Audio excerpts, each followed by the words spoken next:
ئەم کاتان باشومان دوونەبن زۆر بە پەلەو بە درەنگ وەختەوە بەبێ ڕێکلام بەبێ ئاگاداری دێمەلاتان دەزانم داوای لێبوردنەکەم، بەڵام لە ناو کاردا ئەمڕۆ ئێوارە هەندێک کارم هەبوو و لە هەمان کاتدا لەبەر ئەوەی هەندێک بابەتی زۆر زۆر گرنگ و سەرنجڕاکێش هەن ویستم لەگەرتان بە کورتی بەش بکەمەوە هەر لە بۆ هەندێک بڕیارمدا لە کۆتاییدا ئەو بەرنامەیە ساز بکەم ئەو هاوڕێیانەی ئێستاکە لە سەرخەت نین و یانیش خەوتون و یانیش لە کارن لە دەرەوەن ئەتوانن لە ئایندەدا تەماشای بکەن. یەک لەوانە بەڕێوەبەری پێشووی بەڕێوەبەرایەتی موساد ئەتوانم بڵێم دوو بەرپرسی باڵای موسادی لە کارەکەیان لابردووە و لە هەمان کاتدا زانیاری زۆر و ڕۆژنامە نووسانی ئیسرائیلی زانیاری زۆر و سەرنجڕاکێش دەخەنە پێش کە پەیوەندی بە پیلانەکانی ئیسرائیل و ئەمریکاوە هەیە دەربارەی کوردەکان بۆ سەر ئێران، کوردەکانی عێراق و کوردەکانی ئێرانیشدا. ئەمەشیان ئەمڕۆکە لە میدیاکانی ئیسرائیلدا ڕەنگیدایەوە. ویستم لەگەڵتان بەش بکەمەوە لە هەمان کاتدا ناکۆچیەکانی نێوان پنتاگۆن و کۆشکی سپی لەسەر چییە و ئەمڕۆکە لە هەمان کاتدا ئێران مەرجەکانی خۆی دووبارەکردنەوە و مەرجی نوێی سەپاندن بۆ بە مەبەستیکردنەوەی گەڕووی هۆرموز بەسەر ئەمریکادا. هەر لە بۆ هەندێک دەبینین ئەو هاوپەیمانیەی کە ئەمریکا لە ڕۆژانی ڕابردوودا چەپڵەی بۆ لێدا، هاوپەیمانی سونی ئیسلامی سعودیا، پاکستان و تورکیا و لە هەمان کاتدا لە هەرێمەکەشدا هەوڵەدرێ هاوپەیمانیەک ساز بکرێ و هەندێک هاوپەیمانی بچووکیش ساز دەکرێن کە دیان هەوێ کوردەکانیش بخەنە ناودا. ئێمە دوێنێ لەگەڵ شەماڵ بەشیری ویسمان بەشێکی ئەمە تاوتوێ بکەین کە لە سووریا ڕوئەدا لە نێوان مەزلوم عەبدی ئەلشەرع و نێچیروان بارزانیدا ویسمان ئەمانە هەمویان باز بکەین. بەڵێ بەڕێوەبەری پێشووی موساد داڤید دادی بارنێع لە کۆتایی ماوەی کارەکەیەوە جێگای بە ڕۆمان گۆفمان دابوو. حکوومەتی ئیسرائیل لە نیسانی ئەم ساڵدا دامەزراندنی گۆفمانی پشتڕاست کرد و لە حوزەیراندا گۆفمان دەستی بەکار کرد.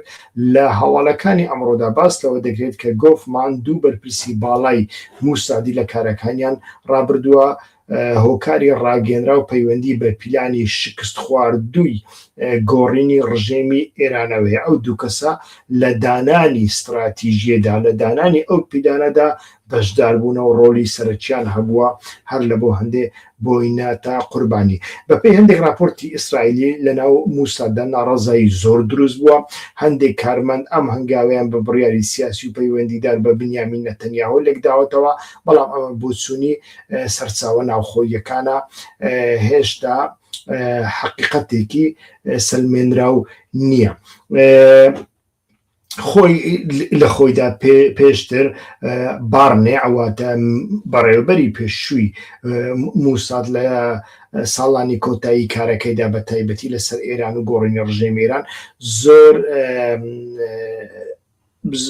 زۆر ڕەخنەکرا. راپۆرتەکان ئەڵێن موساد هیوای ئەوەی هەبوو کە لەگەڵ هێرشەکان بۆ سەر ئێران بتوانێت ناڕەزایی ناوخۆیی بگۆدرێت بۆ شۆڕش ڕژێمەکە بخاتە خوارەوە. کێشەکە ئەوە بوو کە ئەو سیناریۆیە بەو خێراییە پێشبینی بۆ کرابوو ڕووی نەدا. بۆیە ڕەخنەکان ئاراستەی موساد و بارێنە کران کە هەڵسەنگاندنیان لە توانای گۆڕینی ڕژێمی ئێراندا زۆر خۆشبینانە بووە. هەمان کات بارێنە خۆی لە دواتردا هێشتا دەیگوت گۆڕینی ڕژێمی ئێران ئامانجێکی مومکین و بەدەستهێنراوە. ڕەخنەکان لە بارێنە چی بوون؟ ئەگەر باس لەوە بکەین بە کورتی لە کۆتایی کارەکەدا ململانێ لە نێوان بارێ و نەتەنیاهو لەسەر جێگرەوەی بارێنە ئەواتە ڕۆمان گۆفمان بەڕێوەبەری ئێستای موسەددا هەبوو بارێنامەیەکی نهێنی بۆ دادستانی گشتی دادگای باڵای ئیسرائیل نرد و دژی دامەزراندنی گۆفمان قسەی کردبوو. ناوەڕۆکی سەرەکی ڕەخنەکەی ئەوە بوو کە گۆفمان لە ڕووداوێکی پێشووی پەیوەندیدار بە ئۆری ماکایس ڕێوشوێنی سەربازی شکاندووە و ئەمە بۆ کەسێک کە سەرۆک بیکەی بە سەرۆکی موساد مەترسیدارە نەتەنیاوەش بە توندی وەڵامی دابووەوە و لە هەمان کاتدا لە ناو ئەلیتی ئیسرائیلیدا ململانەیەکی زۆر هەیە. ئەلیتی ئەمنی سەربازی ئیسرائیلی کەسانی جیاواز لە ساڵانی ڕابردوودا ڕەخنەیان لە سەرکردایەتی ئاسایش و جەنگ کردبوو. نمونەی دیار موشەن یاعلۆن بوو، سەرۆکی پێشووی ستافی IDF کە ڕاستەوخۆ ڕەخنەی لە باڕێنەوە هەندێک لە سەرکردەکانی ئاسایش دەکرد و حکوومەتی نەتەنیاهوش بە توندی ڕەخنەکانی ئەوی ڕات دەکردنەوە و کۆمەڵێک سەرکردە کۆنەکانی موساد، شین بێت، سوپای ئیسرائیل و دادگای باڵا ئەوانەش بەردەوام ڕەخنەیان دەکرد. لە ماوەی نەتەنیاهۆدا بەردەوام شەڕێک لەسەر ئەوە هەیە کە ئایا دەسەڵاتی کۆنی ئاسایش و دادوەریەکانی ئیسرائیل دەبێت لە دەستی چێدابێ، حکوومەت کۆنتڕۆلی تەواوی هەبێ یان نا، چونکە ئیسرائیل دەوڵەتێکی موسسیە. یعنی لە ئەمە بابەتێکی زۆر گرنگە کە جاری یەکەمە دەبینین دوو پیلان دانێرێنی ئێران لە کارەکانیان دوور دەخرێنەوە و لە هەمان کاتدا چەند ڕۆژنامە نووسێک لە مێدیەکانی ئیسرائیلدا لەسەر ئەو بابەتە راپۆرتی نوێیان دەرخستووە. ئەمانە ئەمڕۆکە بە کورتی باس دەکەم. پیلانی بەکارهێنانی هێزە کوردیەکانی ئێران عێراق بەشێک بۆ لە پیلانی فراوانتری ئیسرائیل و ئەمریکا بۆ تێکدانی دەسەڵاتی کۆماری ئیسلامی ئێران، بەڵام لەسەر ئەوەی کە ئەمە شکستی تەواو یان تەنها شکستێکی پیلانی سەربازی جێبەجێ نەکراوە لەناو میدیاکاندا بە جیاوازیەوە باسی لێوە دەکرێت. یەک لەوانە ئەمیت سیگاڵ باسی کردووە لە ڕۆژنامەی ئیسرائیل هایۆندا، ڕوونترین راپۆرتی لەسەر ئەم بابەتە بڵاو کردەوە لە 6 ئایاردا نووسی بووی. پیلانی نهێنی موساد و CIA ئەوە بوو کە هەزاران چەکداری کورد لە عێراقەوە بستە ناو ئێران بە پشتیوانی هەواڵی ئیسرائیل و ئەمریکا ناوچە کوردیەکان بگرن و پاشان بەرەو ناوەندی ئێران بڕۆن. هەروەها سیگاڵ لە 4 حوزەیراندا زانیاریەکی گرنگتری پەخش کرد بە پێی راپۆرتەکەی ئەو موسا چەک و تەقەمەنی دەستکەوتوو لە حەماس و حیزبوڵڵا دابین کردبوو بۆ ملیشیا کوردیەکان و CIAش لە پیلانەکەدا بەشدار بووە. هەروەها باراک ڕاوی لە کەناڵی N12 زۆرتر زانیاری پەیوەندیدار بە گفتوگۆکانی ترامپ لەگەڵ مەسئول بارزانی بافێل تاڵەبانی بڵاو کردەوە بە پێی سەرچاوەکانی نەتەنیاهو چەند مانگێک لە پێش پەردەدا هەوڵ دراوە ترامپ قایل بکات بۆ بەشداریکردنی کوردەکان لە دژی کۆماری ئیسلامی ئێران. ڕاوی هەروەها باسی لەوە کرد کە هەڵسەنگاندنی سەرەتای ئیسرائیلیەکان کوردەکان دەتوانن لە ڕۆژ ئاوای ئێران جەبهەیەکی زەوی دروست بکەن و سەرنجی سوپای پاسداران لە ناوچەکانی تر لا ببن. هەروەها ئیتامار ئایخەر لە مێدیای یێنەت و باسی لە پیلانی چەکدان بە کوردەکان و هەڵوەشانەوەی پیلانەکەی کردووە. بە پێی راپۆرتەکەی ترامپ لە کۆتاییدا بەهۆی فشارەکانی ڕەجەب تەیب ئەردۆغان پیلانەکەی هەڵوەشاندۆتەوە.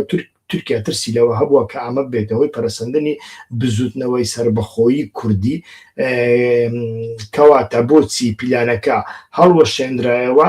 بە پێی ئەو راپۆرتانە یەک هۆکار لەبارنە بۆ چەند هۆکارێک هەبووە.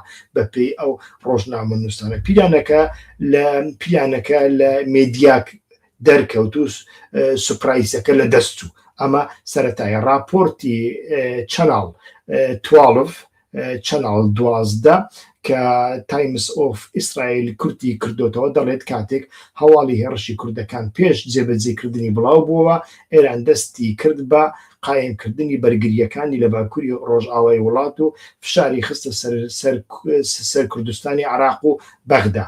دوو تورکیا بەتوندی دژی بوو ئەردۆغان توانی ترامپ ڕازی بکە بۆ پاشگەزبوونەوە لەو پیلانە. سێ خودی کوردەکان متمانەیان بە واشنگتۆن کەم بووە، ئەوە زۆر گرنگە. کوردەکان دوای ئەزمموی سووریا گومانیان هەبوو کە ئەمریکا لە کۆتاییدا دەستیان بە تەنیا بهێڵێت، یعنی لە ناو جەهەنەمێکدا بەجێیان بێڵێ. بۆیە داوای گەڕانتی سیاسیان کرد، نەک تەنیا چەک و پشتیوانی سەربازی، و تەنانەت باس لەوە دەکرێت کە چەک و پشتیوانی سەربازیش زۆر کەم بووە، بەو شێوەیە نەبووە. هەموو دەستگاکانی ئیسرائیل باوەڕیان بەو پیلانەش نەبووە. ڕۆژنامە نووسەکە باس لەوە دەکا ئەمە گرنگترین بەشی بابەتەکەی بە پێی راپۆرتی چەناڵ 12 ئامادەکارەکانی هەواڵگیری سەربازی ئیسرائیل هەڵسەنگاندنیان ئەوە بوو کە شانسی سەرکەوتنی پیلانەکە زۆر کەمە. هەندێک بەرپرسی باڵا پیلانەکەیان بە خەیاڵی و پڕ لە کەلێن وەسف کردووە. دیارەمانە زۆر عاقڵ بوونە. بەڵام لە ئاستی سیاسی و لە واشنگتۆن پیلانەکە وەک پیلانێکی تەواو پارێزرا و دڵنیابوو پیشان دراوە. هەر لە بۆ هەندێ ترامپیش ڕازی بووە و دەستی بە جەنگەکە کردووە. پێنجەم هەموو شتێک لە قیامی ناوخۆی ئێران بەسترا بووە. ئامانجی سەرەکی تەنیا ئەوە نەبووە کوردەکان شارێک بگرن، بیرۆکەکە ئەوە بووە هێرشی هەوای ئیسرائیل ئەمریکا لاوازکردنی سوپای پاسداران، هێرشی کوردەکان لە ڕۆژ ئاوا، شکاندنی ترس لە ناو خەڵکی ئێران، قیامی ناوخۆیی، هەڵوەشاندنەوەی ڕژێم. ئەم زنجیرە ئەمانە بەتەواوی کاریان نەکرد. تایم ئۆف ئیسرائیل دەڵێت کۆمەڵە هۆکارەکە وای کرد کە ترامپ لە کۆتاییدا ئەو پیلانی کورد هەڵوەشێنێتەوە. بەڵام شکستی گەورەتر لە دیری ئەم ڕۆژنامە نووسان ئەگەر تەماشا بکەین کێشەکە تەنیا کوردەکان نەبوون، کێشەی سەرەکی ئەوە بوو کە هەندێک لە سەرکردە سیاسیەکانی ئیسرائیل بە تایبەتی نەتەنیاهو هەستی کردن کە کۆماری ئیسلامی دوای هێرشە گەورەکان بە خێرایی هەر بەخۆی دەڕوخێ. و ئانالیزەکانی نەتەنیاهو لەو بارەیە 100% هەڵەبوون. لە ڕۆژنامەی هارێتس ئەم هەڵسەنگاندنە زۆر ڕوونترە. بەپێی ڕۆژنامەی هارێتس پیلانە سەربازیەکانی ئیسرائیل و ئەمریکا بە تەواوەتی پێشتر پێنەگەیشتە بوون. ئامانجی ڕوخانی ڕژێم لە سەرەتاوە زۆر لە توانای واقعی پیلانەکە گەورەتر بووە و بەبێ ئەوان پێی بزانن.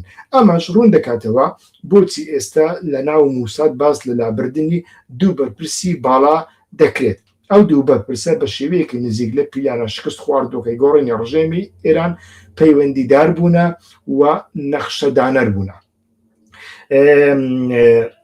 و لەسەر توانای بەردەوامبوونی جەنگی ئەمریکا دژ بە ئێران ئێستاکە شتێکی نوێ کە دزەی کردوتە ناو میدیاکان و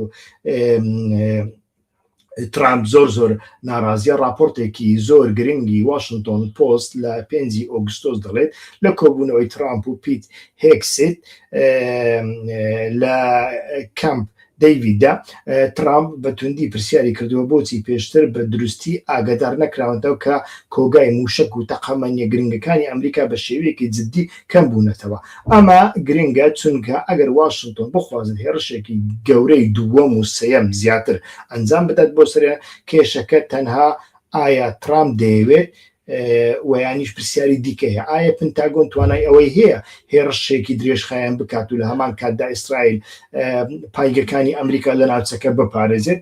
ئەمانە هەموو جێگای پرسیارن لە ناو میدیاکاندا باسییان لێوە دەکرێت. بۆیە لە ناو کۆشکی سپی دوو بیرۆکە هەن، خەتی ترامپ هەیە و خەتی پنتاگۆن هەیە. خەتی پنتاگۆن بە هیچ شێوەیەک لەگەڵ ئەمە نییە کە شەڕ لە ناوچەکەدا درێژە بچێشێ. هەر لە بۆ هەندێک ئەمڕۆکە دەبینین ئێرانیەکان ئەمڕۆ 8 ئۆگوست ئێران مەرجەکانی بە شێوەیەکی زۆر فراوانتر و بۆ سەر بە تایبەتی لەسەر دوورگەی هورموز و ڕێخستنی کەشتیەکان ڕاگەیان. محەممەد باقر زۆڵ قەدر واتە سکرتێری ئەنجومەنی باڵای نیشتیمانی ئێران چەند مەرجێکی ئەمڕۆکە ڕاگەیاندن بۆ کردنەوەی گەروی هورموز.